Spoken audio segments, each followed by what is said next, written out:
Solving the Auckland Housing Crisis Now by Andrew Atkin from Building Utopia, 31st of May 2018.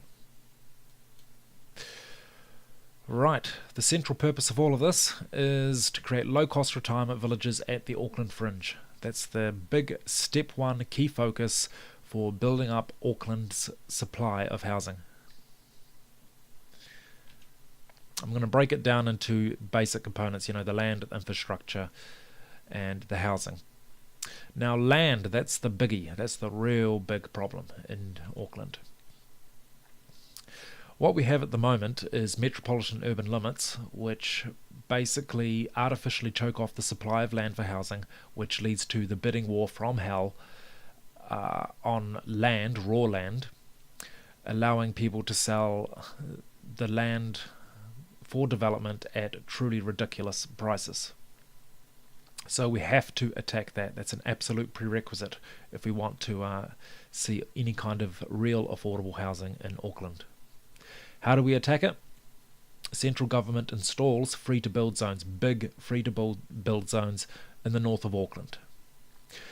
And with that, we break down the land banking, we break down the bidding war so that people can once again build retirement villages on land that is at true rural land cost. So what does that mean? Once you achieve that, your $400,000 section collapses to about $20,000. Okay, you create a specialized regulatory regime for those free-to-build zones to create that effect. Very easy done. We've done it all before. It used to work like this. It's just that some twisted baboon decided to destroy everything with the Resource Management Act, basically.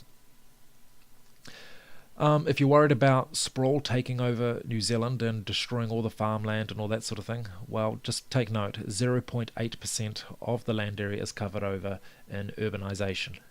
That's 1 part of 125. So take that fact and the fact that it's about, well, sprawl can be extremely green in its own right and promote biodiversity, so it's hardly an environmental apocalypse, or certainly doesn't need to be, but I'll speak about that more later. Right, housing. We're going to focus on the raw cost of housing. Kit sets are a really good idea as an opportunity, imported kit sets. Also, if we have a building boom from this idea, you will need to import kit sets just to keep the cost of labour under control. This caught my eye the other day. These particular kit sets, these A-frame kit sets built in Italy. Superbly efficient, and they look good. You can't really go too wrong with an A-frame. They always have a good looking, happy feel to them. Apparently, these kit sets here, a unit, will cost you around about $50,000-$60,000 NZ, would you believe? And it makes sense. It makes sense. Look at this. Superbly efficient in terms of materials, very little materials. The roof is the wall, bulletproof in an earthquake, and it just folds straight out off the back of the truck like that. You just cannot get more efficient than that. I thought it was fantastic.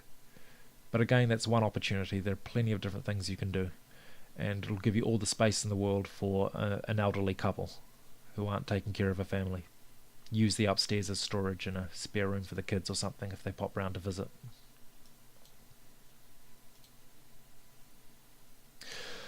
So we can really whack the costs of kit sets back.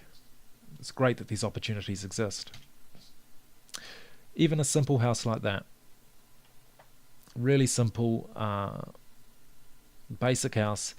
There's nothing depressing about that at all. Just get the context right, create a nice environment, and the smallest of houses can have all the charm in the world and just feel really good to live in. Taste goes a long way, often much further than money. But whatever we do, New Zealand, okay, and I don't mean to insult anyone who lives in places like this, but please don't build houses like this. That's what you live in, you're basically just waiting to die. That's just incredibly depressing. Okay, when I imagine myself reaching retirement age, all I can say is, please, for the love of God, do not throw me in one of those units. Okay, now let's look at infrastructure. This is where it gets interesting with new modern technologies. The biggie is transport, of course, and roading. Well, if you're building a retirement village, how about throwing away all those big roads and replacing it with a modern driverless system, which is specialized to that development? Now, driverless systems are very, very simple and easy if you're building it on a designated guideway where it's not arguing with the traffic, negotiating with existing traffic. And we can buy systems like that off the shelf, namely the Ultra system, which is being used right now in Heathrow Airport. This is fairly costly because it uses stations, which are all completely unnecessary in a normal urban residential context. It uses stations and elevated infrastructure. In an urban context, you'll just use it at grade, and it costs about as much as a footpath to install if you're building it at grade. It is so easy and so cheap, and brilliant for old people because they can get in and out very easily and just punch in the destination and away it goes. And it's supremely efficient to operate as well, but I won't go into those details. A heck of a lot more efficient than that. Big, wide roads, and you certainly don't need it in your retirement village, of course. So here's how you would actually install it. Here's how you'll create this the roading for your new retirement village. Because it's self-driving and it's precise and it's being used over and over again, you don't need to park it up or anything like that. Goodbye garages and long driveways. You can build a hooped system like that. Install the houses. It's all flow on, flow off. Install the back street walkways, which are way nicer than having footpaths along the road, creating what I consider to be a truly walkable development because it's a pleasure to walk. And then fill it all in with the trees and the grass and the gardens, rugged, low maintenance gardens. There you have it, green sprawl. And if those houses are about 2-story in a sort of a townhouse type structure, the urban footprint on the natural world is actually very, very small. I mean, imagine that. Straight outside your property, you go for walkways, which over time it will develop like this, that feel like that to walk through, rather than that, which is pretty ugly and miserable by comparison. Right, what about water? Okay, if you're using a roading system, which is really a footpath system, then you've got a huge amount of land to soak up all the water. So you don't really need, just like a rural type context, you don't really need all that stormwater management. And what about getting rid of sewage? Well, how about a compost toilet like I'm showing right here? These compost toilets are excellent. They blow a hot air jet on the fecal matter and reduce it to a odorless benign powder at the very bottom of it, where it stores it, of course. And that powdery stuff, that brown powder, it's compost. I mean, so, do we really need to create all these sewage systems if we can just get everyone to buy a compost toilet? If it's easy to maintain and it doesn't smell bad, what's the problem? Why not? Catch water off the roof. New Zealand's great for that with our consistent, even rainfall, especially for the elderly who may not actually need too much water. If it's just, a unit for an elderly couple. And there are lots of things you can do to conserve your use of water. Well, there you go, the compost toilet's one of them, isn't it?